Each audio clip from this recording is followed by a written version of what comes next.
Hello, good morning sa lahat. Magandang umaga sa lahat. Wherever you are in the world, this is Justin Talk News Page. Magandang umaga din sa mga bago nating viewers, kung saan man kayo sa mundo. Good day na lang sa inyo. At this morning, but before anything else, I would like you to paki-like naman, and paki-share ng vlog na ito. Then subscribe, that is very important. Kailangan mag-subscribe tayo. Then ring that notification bell para every time na meron tayong broadcast, you will be readily notified. So this morning, marami tayong pag-usapan, but first and foremost, gusto ko lang i-wish, at gusto nating i-wish si President Duterte sa kanyang 18th birthday ngayong araw na to. The greatest president that we ever had, so we should remember that. Siya lang nabigay ng maraming magagandang bagay at pangyayari at kaunlaran sa ating bansa. So we should remember that siya ang game changer at naiba ang history ng ating bansa dahil sa kanya. Ngayon, marami tayong pag-usapan with regards nga dito sa kanyang pagkapit dyan sa ICC.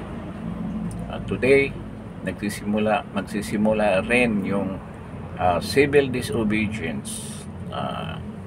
Parang maalala natin yung nangyari nung People Power 1. Meron ding civil disobedience. Maraming minungkahi at ginawa ang mga posisyon noon para iputista ang nangyari noong People Power 1. At ngayon, this is a different civil disobedience because this is very fatal doon sa economy natin.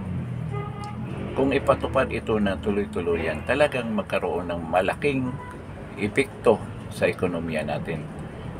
Sa estimate ko, sa what I've read sa mga economic reviews, if ang mga hindi naman lahat talaga yan, meron pa rin, kasi meron namang times na may emergency na hindi natin maiwasan magpadala sa mga kamag-anak natin, sa asawa natin, sa anak, sa mga magulang natin, magpadala tayo ng suporta.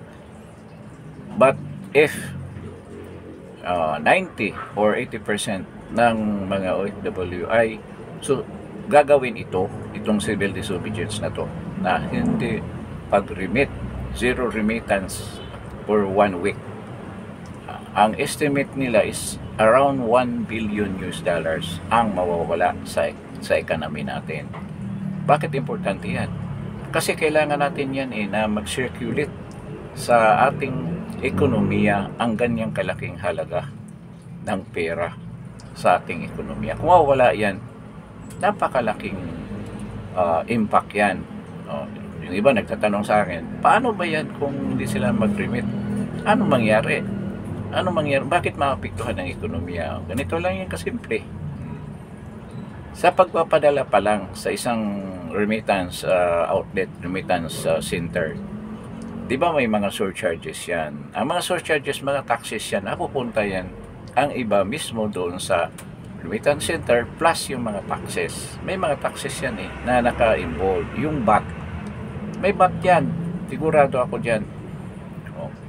So pagdating yan dito, kukunin ng kung kanino pinadala yung pera.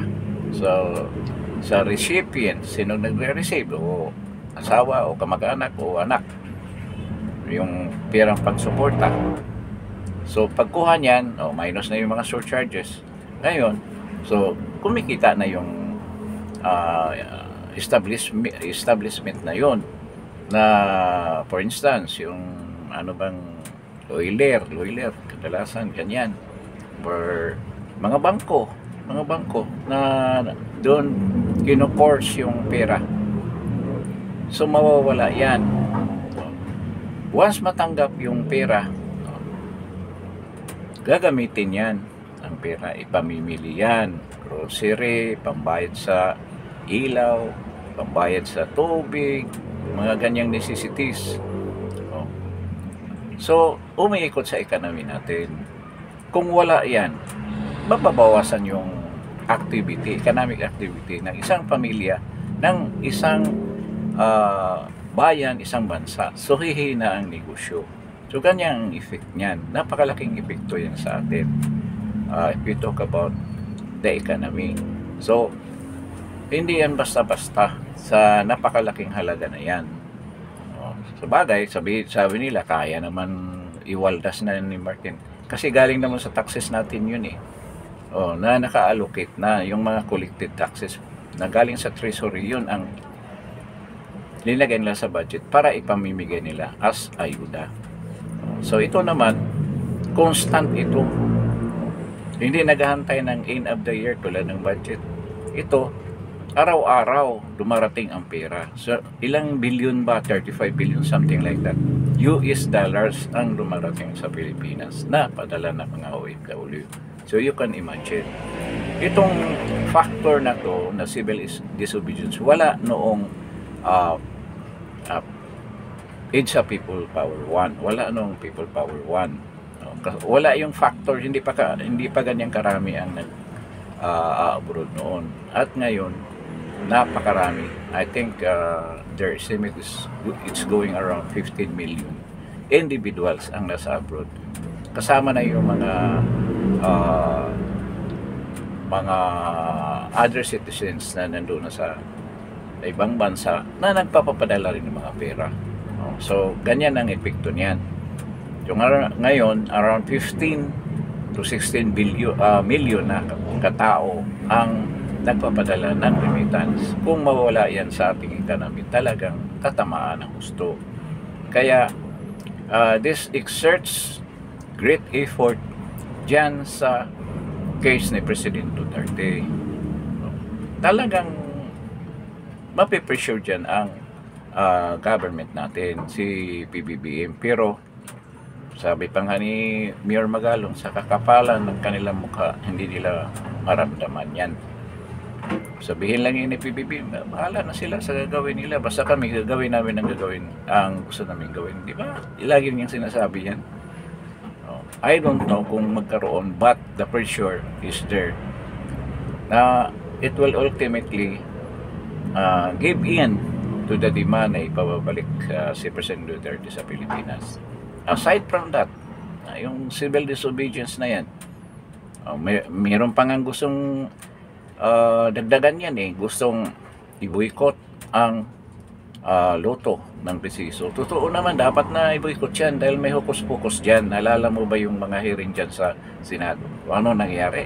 Si Erwin Tulfo at saka si Coco Pimentel, baka biglang na nahimik yung hearing na yan. Kay Mel Robles, ano nangyari doon? Tinatanong lang natin. Ano nangyari doon? Meron bang further hearing doon? After nung pagyayabang ni Rafi Tulfo na mayroong mananagot doon sa pangyayari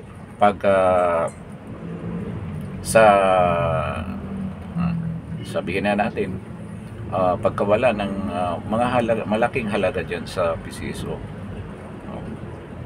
Kaya dapat din naman dahil wala naman silang naibibigay na they are intended talaga para sa health ng mga tao dyan sa malasakit center. Nakapagbigay sila, makatulong sila dyan sa problema natin, sa kalusugan ng mga maraming mamayang Pilipino na hindi kayang magtustos ng sarili nilang medical care. Wala na yan. Punta ka ng PCSO at PAGCOR. Magkano lang binibigay sa inyo? Hindi katulad ng kapanahonan, DPRD na talagang kung anong kailangan mo, lalo na si Senator Bongo pang talagang porsigido dyan sa Malasakit Center. Ngayon wala na yan. So, dapat naman talaga yung loto, yung PCSO mismo, i-boycott na yan. Huwag naman, hindi lang ito galing sa akin. Maraming gustong gagawin yan dahil nga sa kakulangan nila ng serbisyo sa taong bayan. Ano nangyari sa PhilHealth? Ganon din. Ginatasan ng pera para sa ibang proyekto na hindi naman tungkol sa health ng mga Pilipino. So, ang tandaan natin yan. Ngayon, balik tayo dito sa civil disobedience. Alam mo ba, yung civil disobedience noon, kasama yung kling, klong, klong. Every 6 p.m., anumang bagay mahawakan mo na pwedeng tumunog, tuktukin mo yan. Every 6 p.m. ng hapon, buong Metro Manila ginagawa yan. Pero meron namang areas na hindi ginagawa yan. Nag-iingay yung mga tao in protest doon, especially doon sa pagkamatay ni Ninoy Aquino. So, ganyan ang civil disobedience.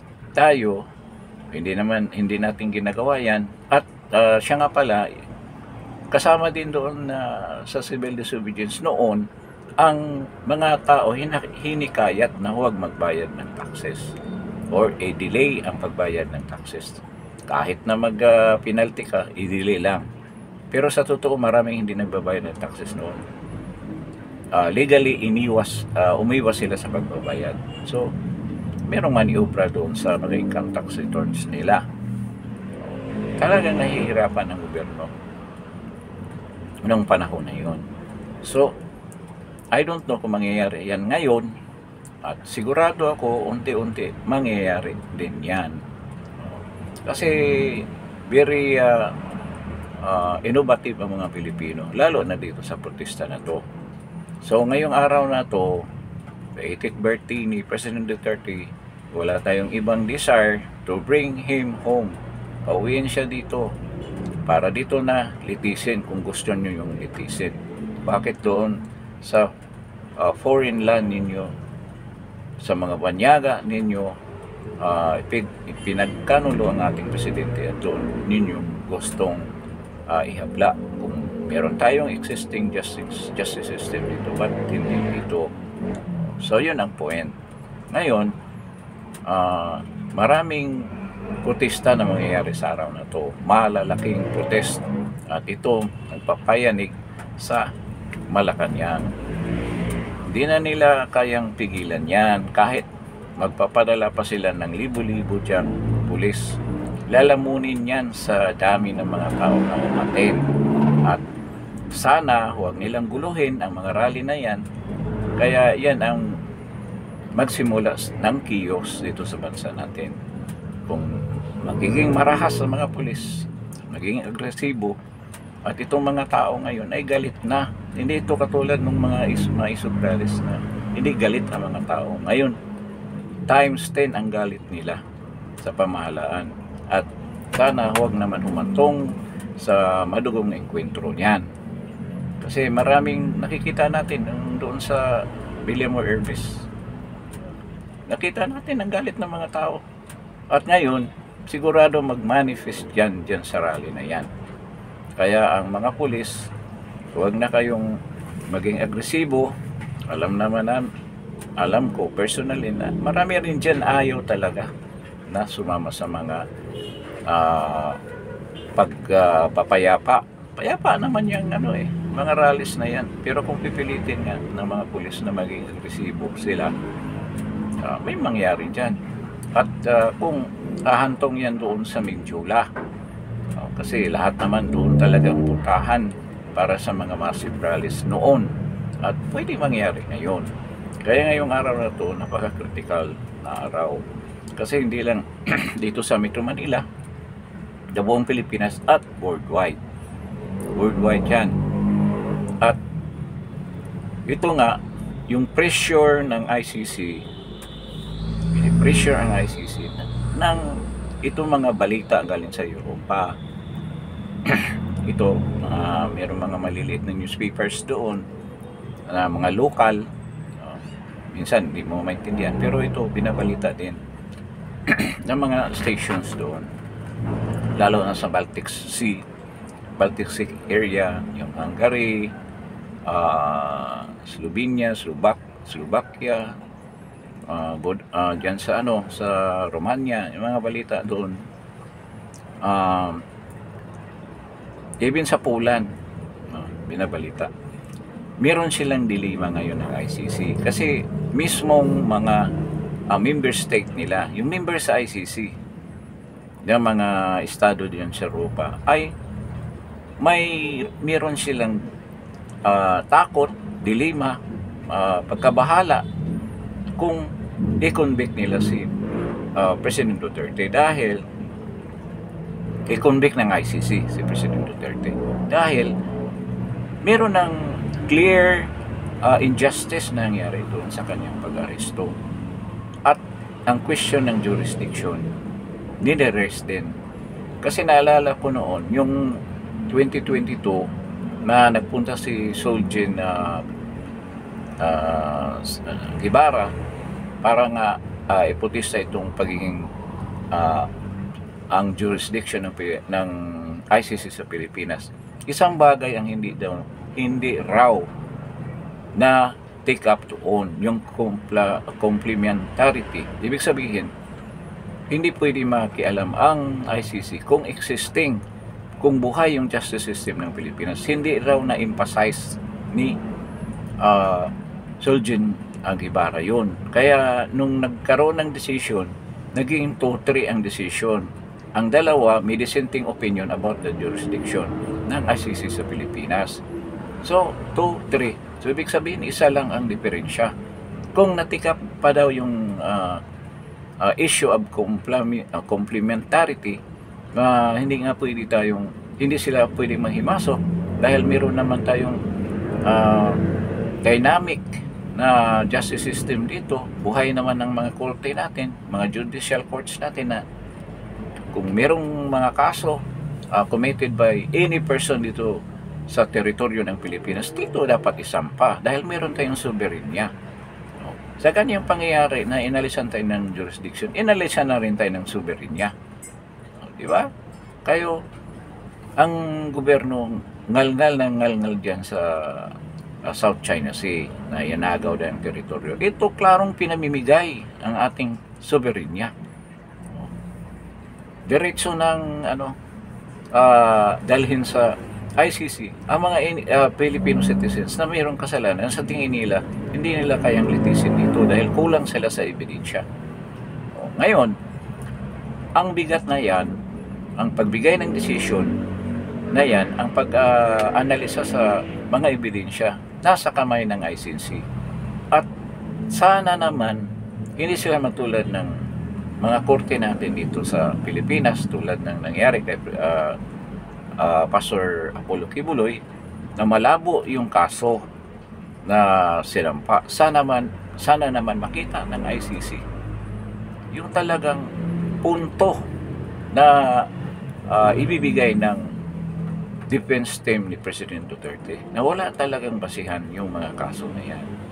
At dapat naman pakawalan siya, pauwiin siya dahil nga doon pa lang sa abduct, pag-kidnap sa kanya ay marami ng injustices. Ang karapatan ni President Duterte ay nawala at niyurakan nila sa panahon na ito. At special mention si General Torre. Ngayon, nababahala na itong mga kamag-anak at mga anak, mga kapatid ni General Torre, baka sila ang balikan. Delikado yan. Kaya yun din ang nangyari kay Trillanes, kaya delikado kayo kung ano mangyari kay President Duterte sa dami ng supporter ni President Duterte. Baka kayo na rin ang mag-asylum kung biglang bumaliktad ang panahon. Di ba? Posible mangyari yan. Tatakbo yung mga yan kung saan-saan na walang mga extradition treaties.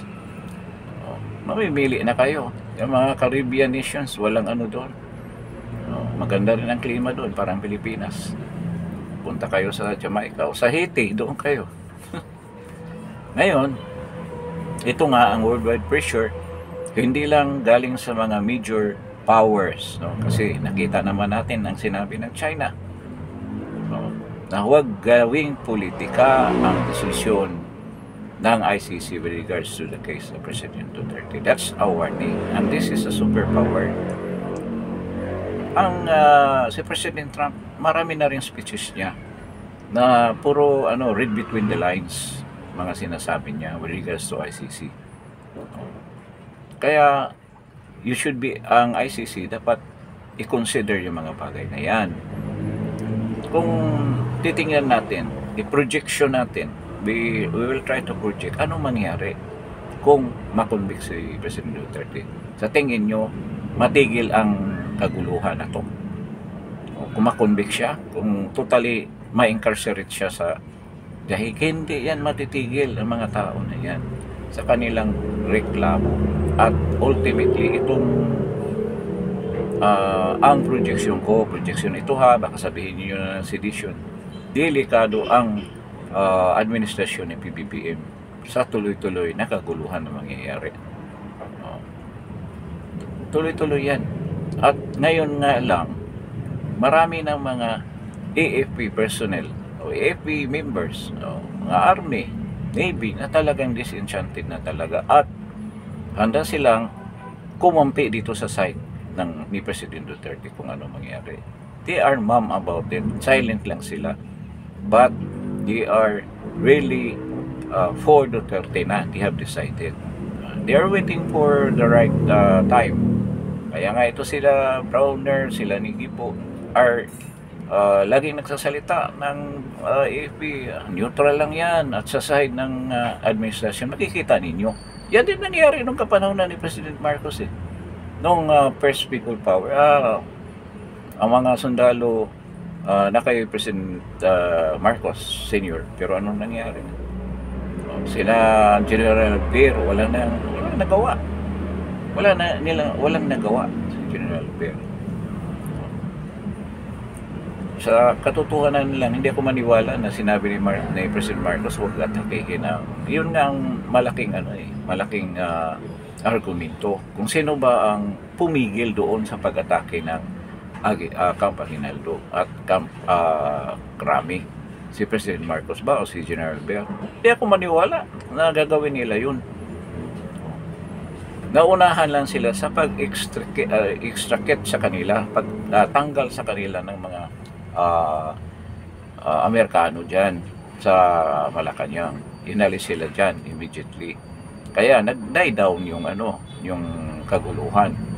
Pero yung sabihin na hindi atakihin, naghahanda na sila na atakihin, kaso nagdalawang isip yung mga sundalo, yung mga generals na atakihin, lalo na ang sentimento nila ay papunta doon kay Enrile at kay Ramos.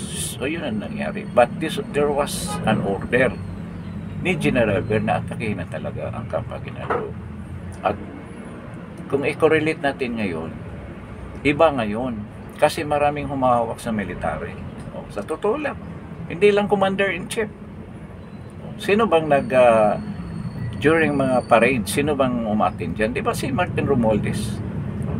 Parang presidente na rin siya. Kaya isa siya sa mga nagsuporta dyan sa military. Di ba? Nasa kanya ang pera sinusuportahan niya. Huwag ninyong sabihin na masama yan. Sinasabi ko, dapat naman suportahan ng military. Ang problema kung anong iutos nyo at susundin ba ng military yung iutos. Yun ang mga tanong dyan. Ngayon, hindi lang ito matatapos sa eleksyon o sa impeachment ni Bibi Sara. Kasi alam na natin, patuloy talaga nilang igigiit yung impeachment na yan. Kasi yun lang ang pag-asa nila at this will start on this coming election. Kasi malalaman natin ang bilang ng mga senator judges na mai-elect. At with that way things are going, talagang malakas ang PDP laban sa black voting. Kaya nga nagkahati-hati na yung alyansa ng mga ngagbay. Ngayon, silently sinabi nila kailan daw si Camille Villar, hindi na sumama si Camille Villar sa mga sorties. In fact, sarili na niya team ang nangangampanya para sa kanya at siya mismo. Kasama si Pia Cayetano, do hindi gaanong ganyan si pinahalata ni Pia Cayetano, pero si Pia through her brother Peter parang dalawa ang ano nila, dalawa ang parang sabihin na natin namamangka sa dalawang ilog. Pero with the way Peter Cayetano is talking, lalo na doon sa Senado, alam na natin na talagang hihiwalay sila kay President Marcos. At ito, hindi lang masabi diyan sa partido na yan, very devastating yan sa kanila. Doon sa partido. Silently, alam na ng mga politiko yun. Wala na yung PIA, lalo na si Jaime, kasi officially nagsasabi na talaga siya na hindi siya sasama sa alyansa ng mga bangag at sa kapatid niya. Talagang natuloy yung pagkahiwalay-hiwalay nila ng mga Marcos. I don't know kung saan yan nahahantong. But napakalaking napakalaking disadvantage kay Marcos yung nangyayari. Alam mo naman mga reception ng mga tao, yung rally sa Cebu, nakita ba ninyo? Sa totoo lang, maraming sasalita doon. Kung walang pangako na mamimigay ng ayuda, hindi sila pupunta. Kasi dineclare din ni Is Bersamin na National Ayuda Week din sila para kukontrahin yung international zero remittance move ng mga OFW. So, ika-counter daw nila ng ayuda week din. Actually, nung 24 para nagsimula para hindi dismayado na itatao nila sa birthday ni President Duterte. Yan nagsabi ni Bersamin. Pero hindi niyo kayang pintahin yan. Dollars ang pinag-usapan dito sa remittance. Ang sa inyo, yung natitira lang dyan sa budget.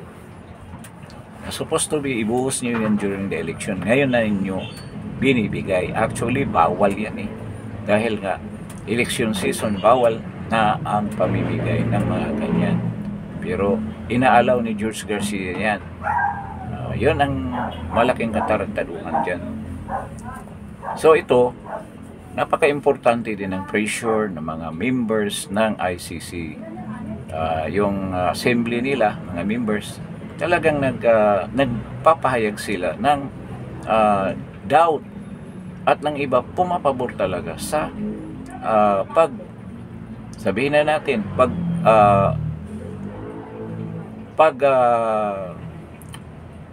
hindi na ituloy yung kaso ni President Duterte. Yung iba nagsabi ng ganyan. Ayaw ko lang sabihin dito kung ano mga state kasi hindi siya confirmed. Hindi siya confirmed. This is not allegedly pa lang. Hindi siya confirmed report. Pero nakita ko yung mga sinasabi. Sinasabi rin. Pinapakita sa akin pero yung gusto kong kunin yung mga reports para meron akong hahawakan na proof na talagang totoo. Kasi nakalagay doon ang mga nations sa Europe Parang nagkaroon sila ng internal na survey doon sa loob ng assembly nila. Yan ang gusto kong kukunin. Kasi ang nakausap ko, he works with a European, a certain country. Kaso nga lang ayaw niya ibigay dahil sikreto daw yon. So, hindi siya confirmed. But, kung totoo man yan, napakabigat yan. Nabasa ko nakita ko yung mga countries. Sa trust na binibigay sa akin nung kaibigan ko, hindi ko rin sasabihin. Nakakahiya naman sa kanya. Parang nawawalan siya ng trust sa akin. Ngayon, hindi naman yung confirm, hindi yan natin sabihin na totoo na talaga, completely. So, these are allegations pa lang na itong mga countries na to ay talagang merong iba 50-50, so in doubt yun, nagda-doubt. Yung iba naman natatakot na magkagulo dyan sa Europa kasi nalalaman nila ganyan pala karami yung mga Pilipino dyan di ba? Kaya nga titigilan kaya kung yan ang mangyayari. Then the pressure with the superpowers, Russia, China, and itong US, lalo na ang China, I think maraming business interest ang the Netherlands dyan sa China. Kasi some of their products are exported to China. Diba? So, ganyan lang yan. Kaya tayo, mga Pilipino, patuloy natin i-pressure. Napakalaking bagay yung mga rallies. Napakalaking bagay yung mga ginawa ng mga OFW na pag zero remittance, hindi pag-remit, napakalaking civil disobedience action yan, activity yan. So, patuloy lang i-pressure ang ICC, ang gobyerno natin. Pero dito sa gobyerno natin, I doubt kung sila voluntarily ay magsasabi na i-withdraw na nila yung kaso ni President Duterte. Hindi mangyari yan. With the things are going, tuloy-tuloy pa rin ang ginagawa nila. In fact, nababahala sila at natatakot at nagagalit dyan kay BP Inday Sara. Kasi si BP Inday Sara gains worldwide popularity, prestige, at nabobroadcast ni BP Sara kung ano ba talagang totoong nangyayari dyan sa pag-kidnap kay President Duterte. Naging aware na tuloy yung mga ibang mga bansa na hindi nila alam ang totoong pangyayari dyan sa pag-abduct kay President Duterte. So, with BP Sara in The Hague, talagang tatamaan sila ng gusto. Kaya itong mismo si Claire Castro, para yung sabi na umuwi ka na rito para i-perform mo yung duty as Vice President. Napakatimang ninyo. Gusto nyo i-impeach BP Sara, di ba? Gusto nyo mawala si BP Sara. Bakit pipigilan nyo na tulungan yung tatay niya na naka-incarcerate sa ICC sa The Hague? At inalisan pa niyo ng pundo. Gusto nyo i-impeach. Diba? Ngayon gusto niyo mag-perform ng duty dyan. At nagpe-perform din naman siya ng duty. Despite of that budget na binigyan niya, budget cuts nakakatakot, ilang porsyento, ilan lang millions ang naiiwan sa kanya.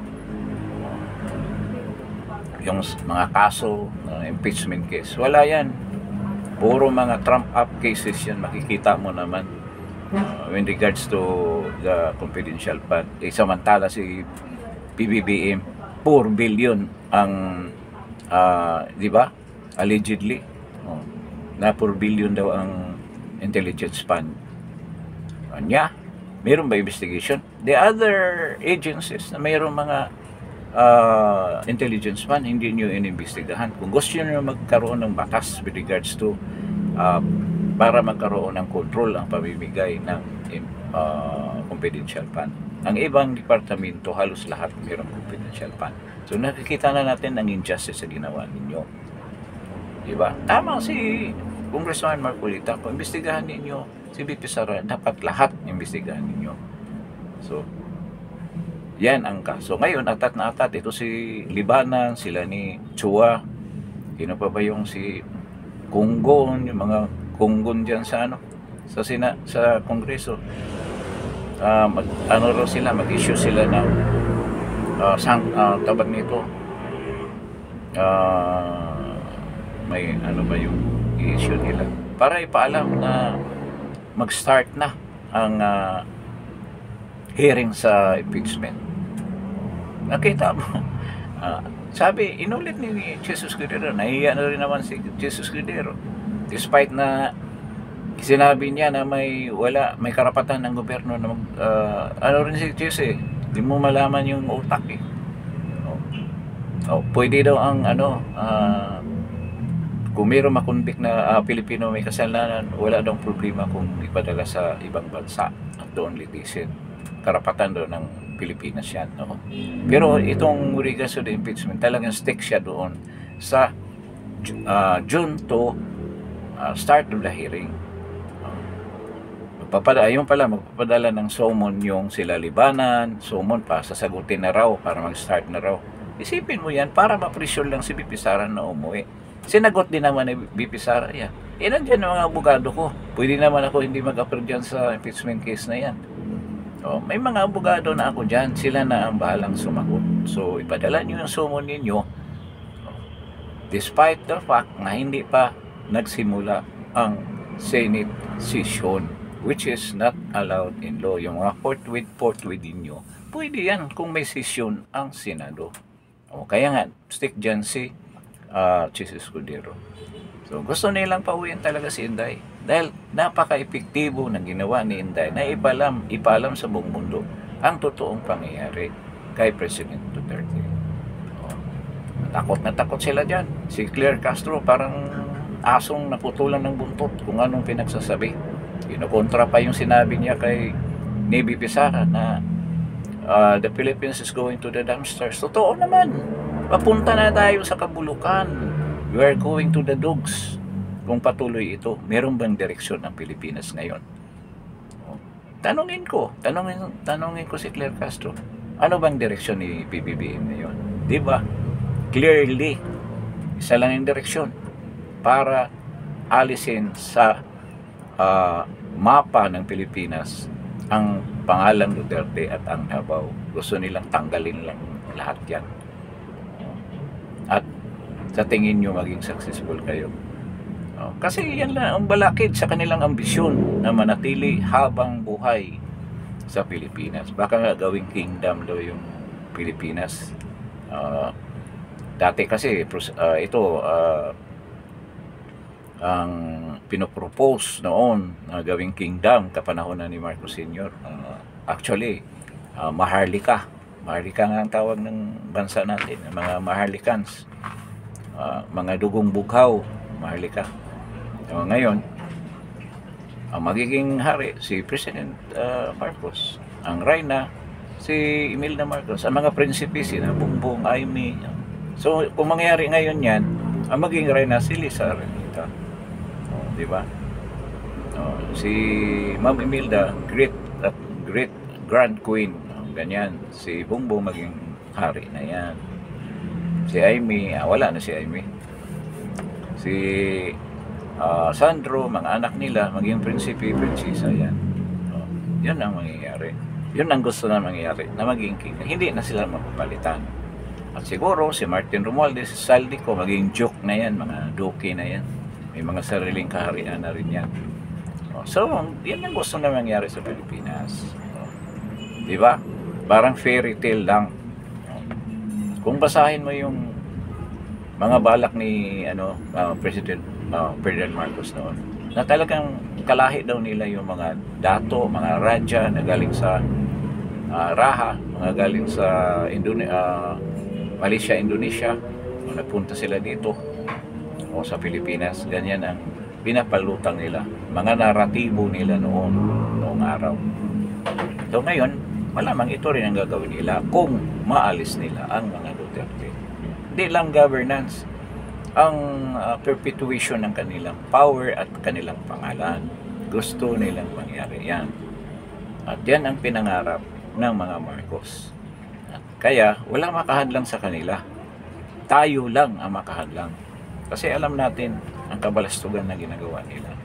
So, kailangan tumayo tayong lahat. Sasama tayo dyan sa mga rallies na yan. Para ipahayag natin ang ating pagkadismaya at galit dito sa rehimen na to, at kailangan natin mapalitan na para mapabuti naman ang maluhang kalagayan ng ating bansa at ang ating mga mamamayan, tulad ng sinabi ni Vice President BP Sara, going to the dumpster. Patapo na tayo, nasa na tayo sa tapunan ng mga basura. Walang direksyon nga yung she mentioned about walang project na gawa. Totoo naman, ano bang nagawang project ni PBB? Meron ba? You name one. Yun nga sana pinagmalaki nila dyan sa Guimaras, Iloilo, Guimaras, Negros Bridge. Malaking project yan. Actually, yan ang konsepto niyan ay galing kina Mark Villar at ni President Duterte. Nagagawin yung tulay na yan na ikokonekta yung mga isla na yan. Marami pa yan kaso kinapos ng oras si President Duterte. Itong rin, galing sa Naik, crossing Manila Bay, papunta ng Bataan. Maribilis, papuntang Maribilis, Bataan. Gagawin sana yan. Passing through Corregidor. Napakagandang bridge sana yan. Actually, nandiyan na yan eh. Kumpleto na yung mga plano sa proyekto na yan. Meron na ring initial funding yan dahil nga ginawa ang plano. Ginawa na yung plano niya. Pero na-execute ba yan? Wala. Tulad ng Guimaras, Iloilo Guimaras Negros Bridge. Napakagandang bridge. So, siguro yan kung matutuloy. Mas maganda pa yan dyan sa Cordoba Bridge sa Cebu. Dahil napakahaba niyan eh. Yung bridge na nagawa ni President Duterte doon sa Panggilby sa simula ng papuntang Tangub City sa Misamis Occidental at galing sa Misamis Oriental, mas mahaba pa yan. Ngayon, anong nalaman nating kontrobersya?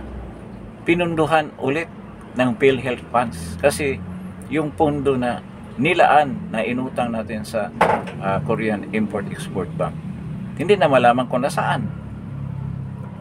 100 billion yun para sa tulay sana na yan. Kita natin. Kaya tama yung sinabi ni BP Sara na parang pyramiding scam. Yung pondo dito, pag may kulang dito, linalagay at binabawasan sigurado. Kinakomisyonan yan. Pag may kulang dito, ilalagay naman doon. Parang pyramiding scam nga.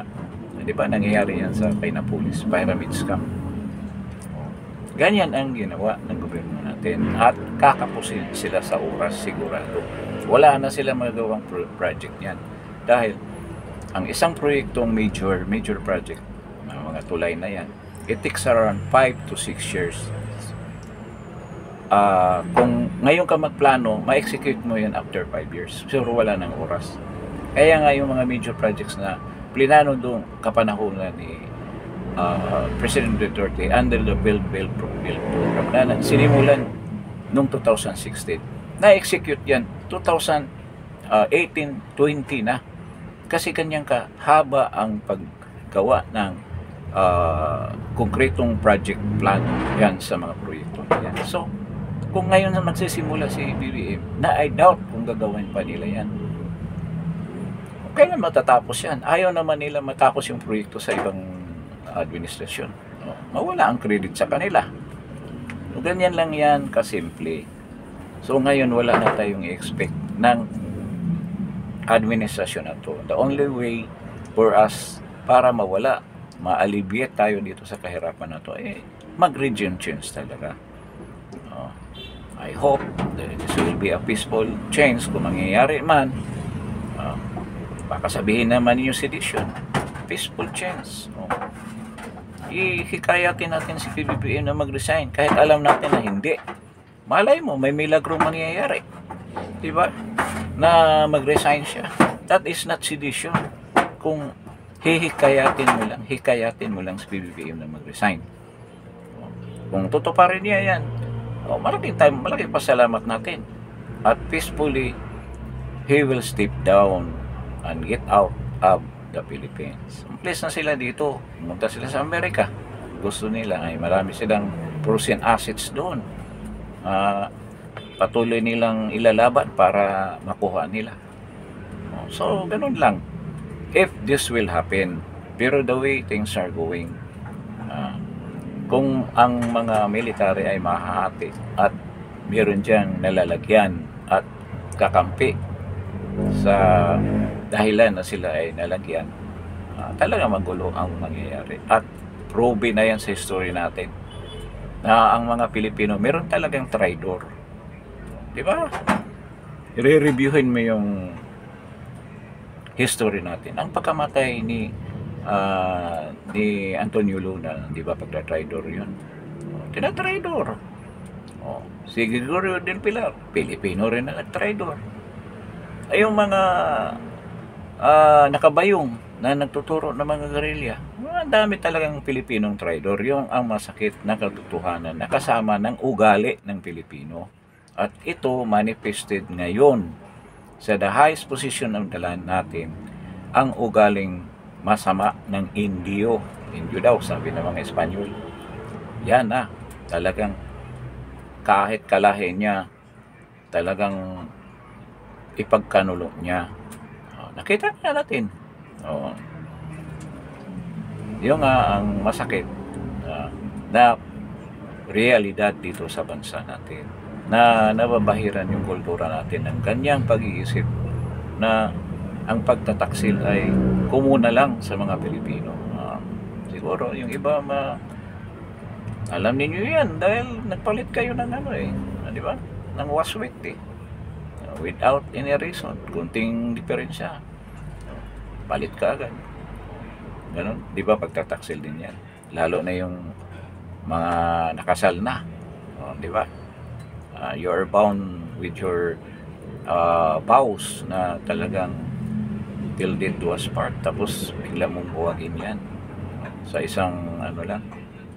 So ngayon, balik nga dito sa birthday ni President Duterte. This is a phenomenal birthday of a president, a president of the country na halos lahat, buong mundo ang nag-celebrate with a protest to free him from incarceration. Napaka-phenomenal niyan. Wala pang presidente na nangyari yan. Sa tingin ninyo, lalong nasisira. Yun ang ano nila Ang intensyon talaga nila para sirain si President Duterte sa buong mundo. Pero kabaliktaran ang nangyayari. Lalo na itong mga mainstream media. Mares, sino pa ba yung nandyan? Yan, Francisco na yan. Ayusin naman yung pagbabalita ninyo. Kaya baka kuyugin kayo ng mga OFW dyan sa The Hague. Naiinis na sa inyo, pinagsisigawan na nga kayo. Yung Hernandez na yan, yung babae na yan. Ayusin ninyo pagbabalita ninyo. Malaking kahihiyan yan sa mga major TV stations natin, saka major news outlet natin dito. Tinanong ako nung isang Indian, lagi na sa YouTube, na kaibigan ko nga yung nakwento ko sa inyo. What happened to the reporters of your major TV stations? Why the people are shouting at them? In-explain ko sa kanya, ganyan. It's very pala. Sabi niya, napaka-delikado pala kung kami ang magre-report doon. Medyo hindi maganda yung reporting namin. Kailangan ingatan niyo yung pagsasabi niyo. Maging fair kayo. Kasi yung mga yan, bias yan. Tinitwist nila ang balita. Kinukuha nila yung balita, yung mga salita ni BP Sara. Binabaliktad nila. Si BP Sara rin naman, hinaharap din sila. Kasi lahat ng sinasabi ni BP Sara naman, aging sa gobyerno. Sa bagay, yung iba pinalalabas, lalo ng ANC, pinapalabas din naman. Pero itong ABS-CBN, GMA, yung TV5, na doon si Gretchen Hoy. Anong sinasabi? Inihantay nila na mayroong isang one sentence na sa tingin nila pwede nila i-build up into a negative news. Yun ang ginagawa nila. Puro negative ang sinasabi nila. Di ba? Ganun sila Ayan, nangyari nila. Nagpunta si Kitty at saka si Ma'am Hanilit. Hindi sila pinansin. Dinidma sila. Nakakahiya yun. Di ba? Kung pwede pa nga sabihin natin kay BP Inday, huwag mo nang kausapin yung BP Inday. Pero si BP Inday, kasi napakagaling sa diplomasya. Lahat kinakausap niya, hinaharap. Pero doon rin siya tumitira. Nasabi niya yung mga gusto niyang sabihin. Para alam din ng kalaban na hindi siya ganyan lang, kamam. Ibig sabihin, nag-silent lang siya sa mga issues. Maganda yung ginagawa ni BP Inday. Kasi marami ring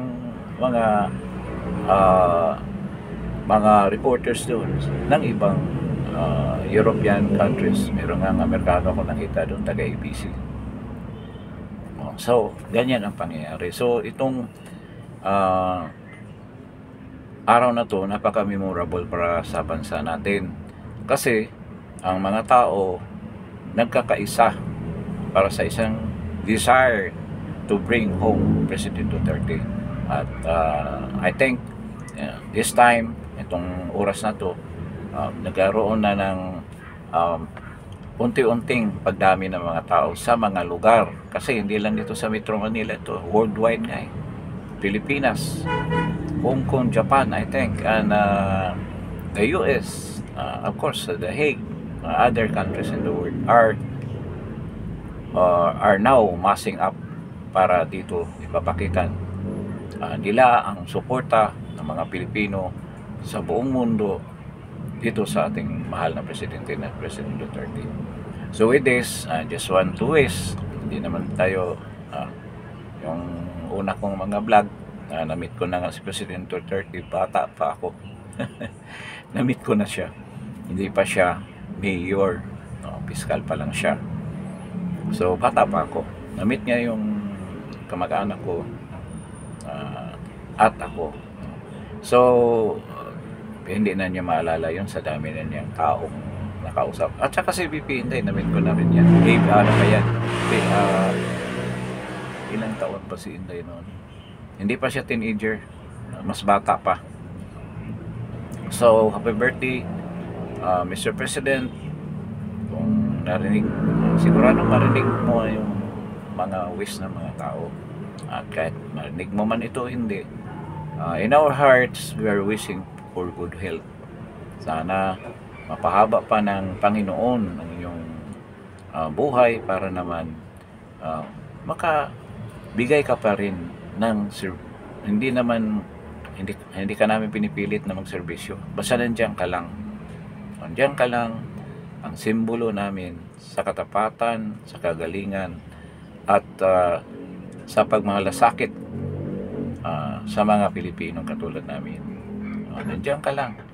Huwag ka lang mawala. You're the symbol of true nationalism dito sa bansa natin. So with this, we just want to wish from the bottom of my hearts the sincerest wish of a happy birthday or 80th birthday ngayong araw na to. And you will be rest assured na kami ay patuloy magsusuporta sa iyo, sa iyong anak, sa iyong pamilya. And we will do our best to protect them with our activities na gagawin para sila ay maprotektahan namin. Ngayon, this episode, ito nga yung birthday episode. Mamaya, maraming activities, maraming mangyayari sa buong mundo. So, antabayan na natin yan. And kung dyan sa lugar ninyo, meron kayong mga lugar na merong ganyang mga activity to with the desire of bringing home President Duterte. Sumama tayo.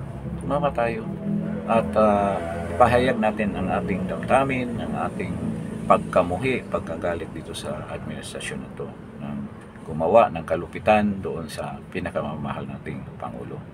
So with this, maraming salamat doon sa